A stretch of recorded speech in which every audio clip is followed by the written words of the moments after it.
ଶନିଙ୍କ ଉପରେ ପାଣି ଢାଳିବା କେତେ ଯଥାର୍ଥ ଉପରେ ବିଚାର କରିବା।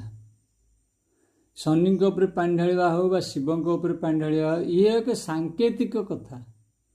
ବର୍ତ୍ତମାନ ସେ ସମୟ ଗଲାଣି, ଆଉ ସେ ସାଙ୍କେତିକ କଥାକୁ ନ ବୁଝିକିରି ତାକୁ ସ୍ଥୂଳ ରୂପରେ କରିବା ସମୟ ଚାଲିଗଲାଣି। ଆମେ ଯଦି ସେଇଥିରେ ପଡ଼ି ରହିବା ତାହେଲେ ଆମର ଆଉ ଇମ୍ପ୍ରୁଭମେଣ୍ଟ କ'ଣ ହେବ?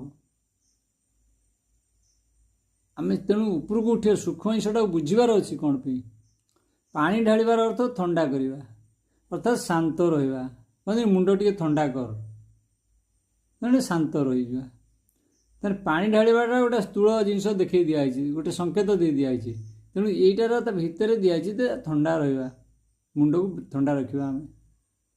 ତେଣୁ ଆମେ ନିଜେ ଥଣ୍ଡା ରହିବା। ସବୁ ଗ୍ରହ ସବୁ ଦେବତା ଆମରି ଭିତରେ ଅଛନ୍ତି। ପିଣ୍ଡ ବ୍ରହ୍ମାଣ୍ଡ ବୋଲି ଭାଗବତରେ କୁହାଗଲା।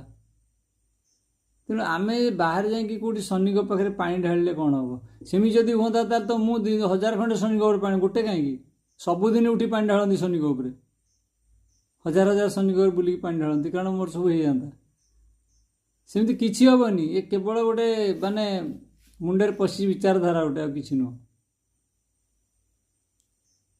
ଯିଏ ଚିନ୍ତା କର, ଯିଏ ସୁନିତା ୱିଲିୟମ୍ସ ଯାଇ ସ୍ପେସ୍ରେ ରହିଲେ ଏତେ ଦିନ, କେଉଁଠି ଶନିଙ୍କ ଉପରେ ପାଣି ଢାଳିଲେ? ସେ